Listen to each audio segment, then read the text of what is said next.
Bem-vindo a bordo! Eu sou o Cláudio Luquezzi, esse aqui é o Kowalski e estamos começando mais um Sextou Revista Asas, a sua playlist cultural aqui no canal, junto com os nossos parceiros, a Embraer, Dassault Aviation, Amaro Aviation, Elibras, Digex, Goodyear e Hangar 33. E vamos lá, porque pensar faz bem! E um dos assuntos relacionados à Segunda Guerra Mundial menos tratados e quando feito muitas vezes de modo absolutamente unilateral, para não dizer preconceituoso, é a questão da participação da Itália no conflito. Da Regia Aeronáutica, por exemplo, se ouve muitas vezes sobre aeronaves que eram um lixo e aviadores ruins e se diz até covardes. Eu gostaria de ver um apedeuta desses na cabine de um Sparviero indo direto contra um couraçado de Sua Majestade para lançar um torpedo no meio da antiaérea de uma frota inteira. Ou se tal criatura já ouviu falar de um Piaggio 108 ou um Veltro. Só para citar. E sobre a rendição de 43, a questão é muito mais complexa do que a esfera militar. Muito ao contrário do Terceiro Reich nazista, com a sua quase completa submissão de toda a sociedade alemã, para não mergulhar nas profundas raízes que o nazismo tinha nesta, como bem dissecado no primeiro volume da magistral trilogia de Richard J. Evans, que eu já recomendei aqui. A situação na Itália era muito diferente. O regime totalitário de Benito Mussolini nunca teve a unanimidade popular irracional do Terceiro Reich.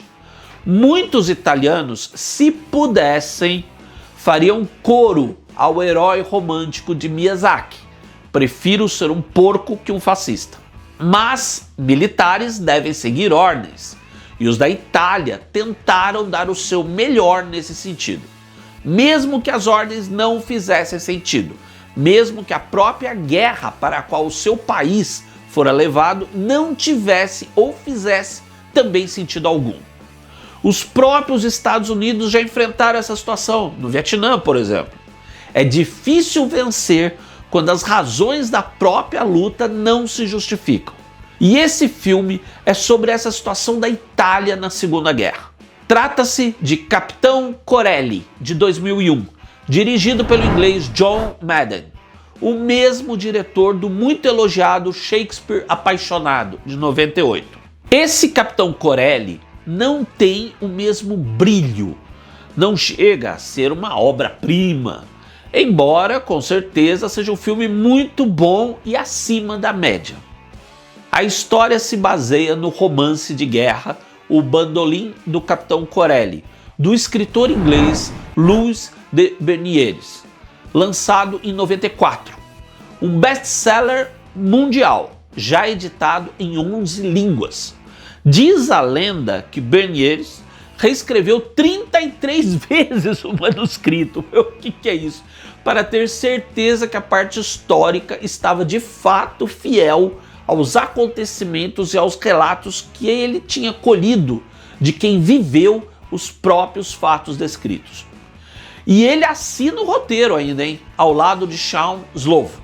Outro destaque para mim é a direção de fotografia. Genial e belíssima, trazendo todo o calor, cores e poesia do Mediterrâneo. Muito adequada ao choque de realidade trágico do roteiro e da história real. E não é à toa, afinal a fotografia tem a assinatura do mestre John Toll, o mesmo de Além da Linha Vermelha, a magistral obra-prima de Terrence Malick, que eu já comentei aqui. E a fotografia de Toll se mescla muito bem com a trilha sonora assinada por Stephen Warbeck, que aliás assinou, entre tantas, também a trilha do Shakespeare Apaixonado de Madden. Agora, aquela questão crucial em qualquer filme, e o casting? Opa! Não decepciona de jeito algum, incluindo nomes como os veteranos e excelentes John Hurt e Irene Papas, junto com um dos melhores Batmans da telona, Christian Bale. e diversos atores gregos e italianos pouco conhecidos por aqui, mas todos muito bons. E no papel título temos o Nicolas Cage, um ator para quem muita gente torce a cara. Eu pessoalmente não desgosto do cara. Pelo contrário, tenho alguns filmes seus entre os que me deixaram referências e memórias muito boas, como O Selvagem da Motocicleta, Arizona Nunca Mais, Coração Selvagem e o estupendo Despedida em Las Vegas. Todos com personagens marcantes de Cage. Como esquecer o enlouquecido e apaixonado fora da lei Sailor? Ou o alcoólico, cínico, fracassado Ben Sanderson.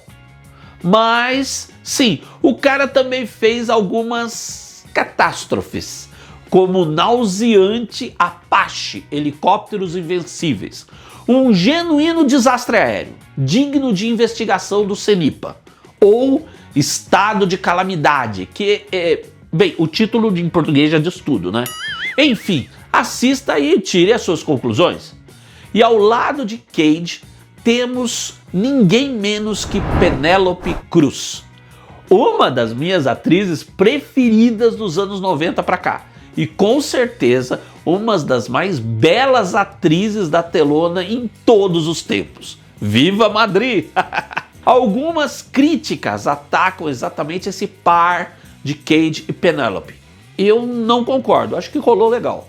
Ou que o filme não conseguiu alcançar a dramaticidade e o impacto trágico das páginas do livro de Bernie Ellis.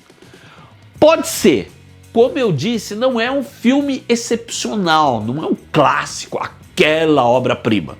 Mas olha só, presta atenção, com certeza é um bom filme acima da média e muito acima de uns trash movies de guerra que tem aparecido no streaming. E esse filme ainda é sobre um episódio real da guerra pouquíssimo comentado, quase que desconhecido. E que episódio foi esse? A trama se inicia no verão de 41, após a tomada da Grécia pelo Eixo. A ilha grega de Cefalônia foi ocupada pela 33ª Divisão de Infantaria Italiana, junto com um pequeno destacamento de alemães, e os militares italianos logo se veem num cenário paradisíaco, muito mais evocativo de paz e romance do que da cruel guerra que deveria ser a sua realidade. No filme, isso é muito bem trabalhado. Entra aí o sentido da guerra em si, o porquê lutamos, e no contato com os moradores locais, o tal por que somos inimigos? Essa pergunta, aliás, vai ser crítica quando chega 3 de setembro de 43 e a Itália assina o armistício com os aliados. Os italianos na ilha celebram, felizes com o fim da guerra e o retorno próximo às suas famílias e lares. Mas o ódio sedento de vingança explodiu entre os alemães, diante da traição italiana e alimentado por uma ideologia baseada na supremacia racial.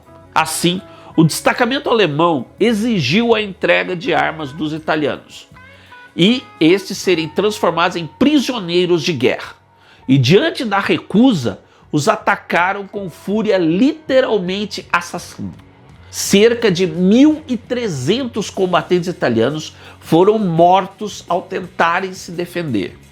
Outros, mais de 5.100, foram sumariamente executados pelos alemães em 26 de setembro. Pois é, militares que semanas antes eram companheiros de armas. Foi um dos maiores massacres de prisioneiros de guerra de toda a Segunda Guerra Mundial. Italianos executados por alemães. E esse episódio foi real. Então, é em torno desse crime de guerra que rola a trama de Capitão Corelli. Não é um filme pesado como Excelente Guerra e Ódio, sobre o genocídio de poloneses pelos nacionalistas ucranianos, que eram aliados da ocupação nazista.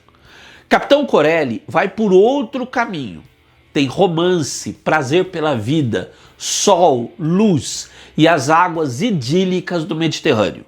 E talvez exatamente por este tom, a selvageria bestial do massacre fica ainda mais terrível. Então, está dada a dica. Capitão Corelli, prepara a pipoca e gela a Itubaína. Obrigado por estar aqui com a gente, comigo e com o Kowalski, no canal da Revista Asas.